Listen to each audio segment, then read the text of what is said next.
2021년 1월 8일 금요일, 하나님께서 오늘 우리에게 주신 말씀은 사도행전 2장 37절에서 42절까지 말씀입니다.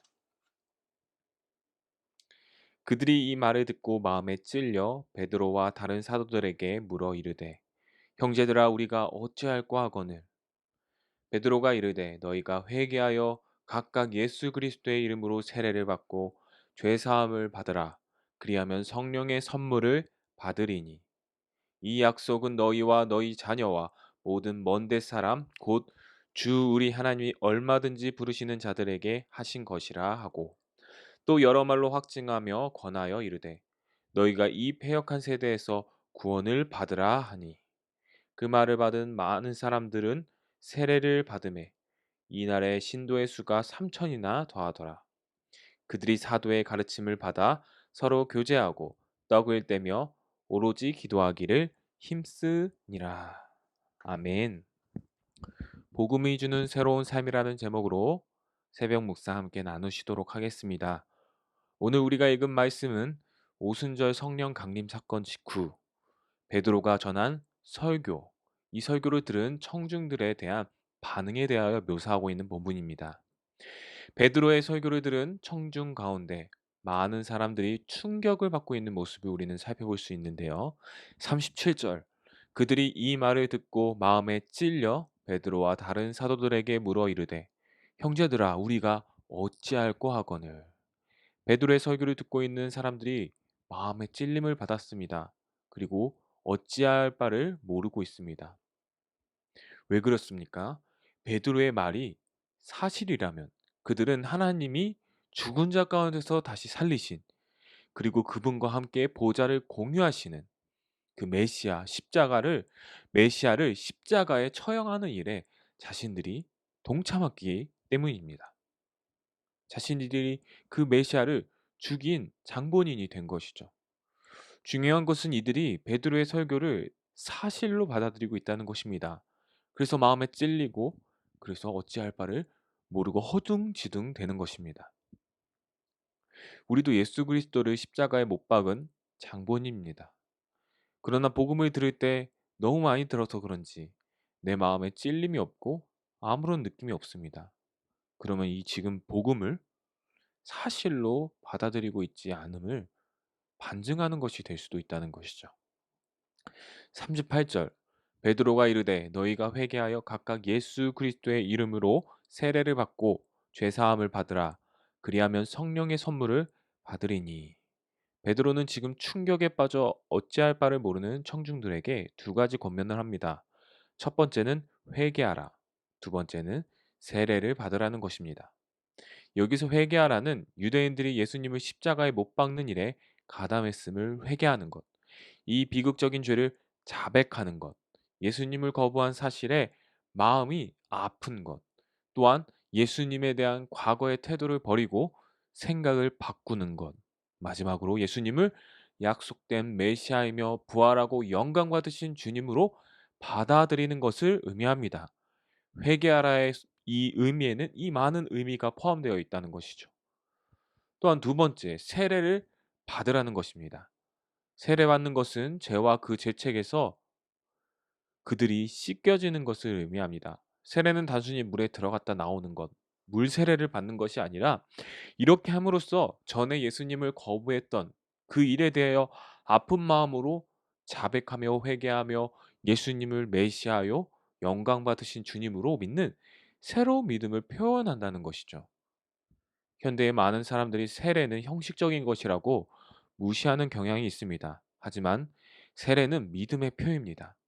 예수님을 나의 구원자로 받아들이는 사람은 세례가 필요 없다 말하지 않습니다. 오히려 세례를 통해 자신의 믿음을 표현하고 싶어 하는 것이 당연한 이치입니다.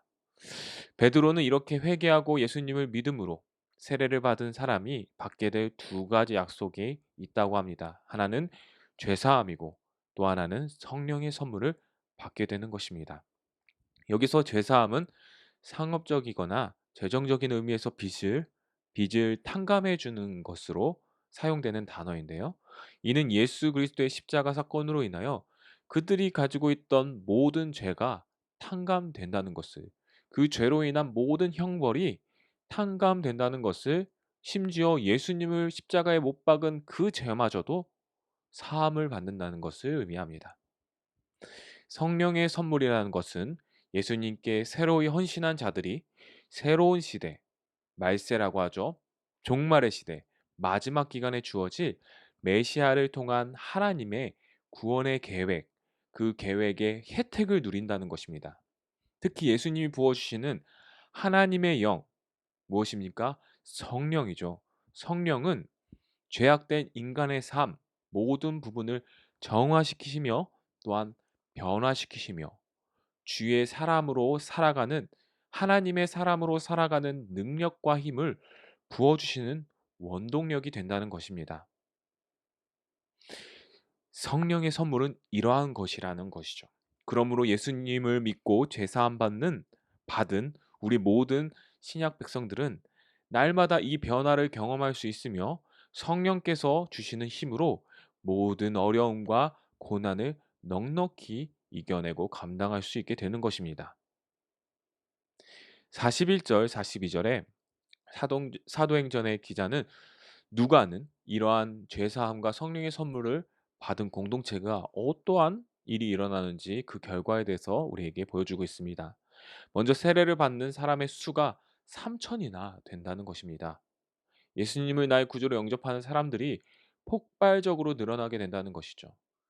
다음으로 세례를 받은 공동체는요, 사도의 가르침, 하나님의 말씀을 받고 서로 교제하고 떡을 떼며 기도하기에 힘쓴다는 것입니다. 우리는 이러한 공동체를 뭐라고 부릅니까? 바로 교회라고 부릅니다.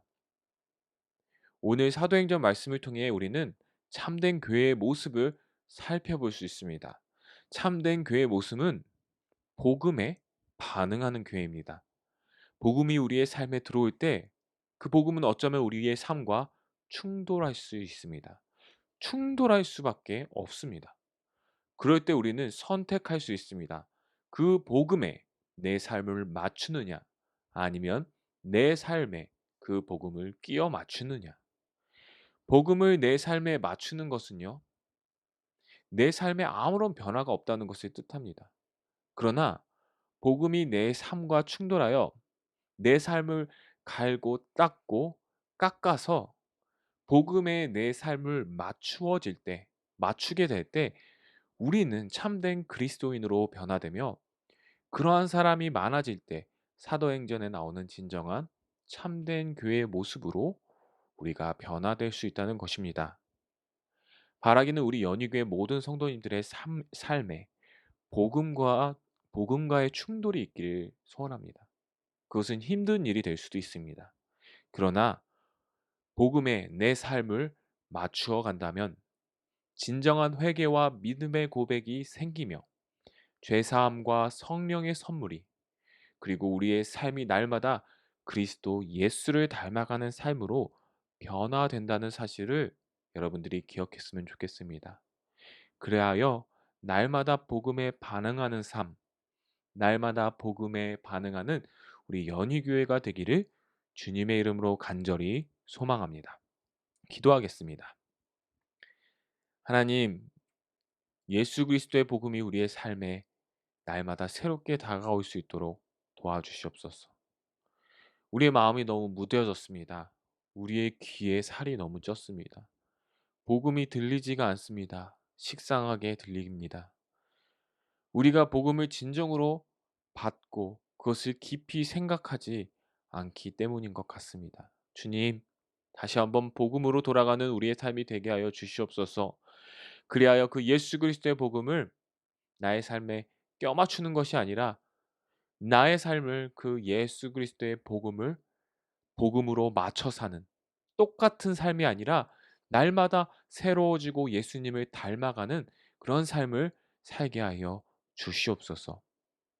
그러한 사람이 많아질 때 우리 연희교회가 참된 이 사도행전의 교회처럼 다시 한번 회복될 줄 믿습니다. 그렇게 하여 주실 것을 믿사오며 살아계신 예수 그리스도 이름 받들어 기도드리옵나이다. 아멘. 다음 기도 제목을 보고 함께 기도하시겠습니다. 복음으로 인하여 나의 삶이 변화되는 오늘 하루, 새로운 날이 되게 해달라고 기도해 주시기 바랍니다. 담임 목사님 청빙을 위하여 연희교회가 한몸을 이루는 지체로서 머리 대신 예수님의 말씀과 뜻이 잘 전달할 수 있는 준비된 목회자, 성도들의 영혼을 사랑하고 푸른 초장으로 인도하며 영혼의 생수를 마시며 성장시키는 목회자를 모실 수 있도록 사람의 생각과 방법이 아닌 오직 주님의 뜻과 방법으로 준비된 목회자를 모실 수 있도록 기도해 주시기 바랍니다. 또한 코로나19 너무나도 심각한 상황에 계속 처하고 있습니다. 조속적인 종식과 교회와 모든 성도들의 안전을 위해서 하루빨리 안전한 백신이 개발되어 함께 예배드릴 수 있는 날이 속히 올 수 있도록 기도해 주시기 바랍니다. 또한 최종상 윤명희 선교사님 영국 사역을 위하여 또한 가정을 위하여 영국도 지금 많이 어려운 실정에 있습니다. 하나님께서 우리 최종상 윤명희 선교사님 가정과 사역을 보호하시어 하나님의 인도하심이 있을 수 있도록 기도해 주시기 바랍니다. 환우를 위하여 기도하겠습니다. 송옥자 권사님 어지러움증으로 고생하고 계십니다. 하나님께서 치유의 손으로 그 머리에 얹어주시사 어지러움증이 사라질 수 있도록 기도해 주시기 바랍니다. 수험생들을 위하여 계속 기도해 주시기 바랍니다. 계속 수능 이후에 진행되는 면접, 실기 등을 잘 준비할 수 있도록 하시고 모든 입시 과정 속에서 하나님의 인도하심을 경험하며 나아갈 수 있도록 명단을 보시며 다 함께 기도하시도록 하겠습니다. 기도하겠습니다.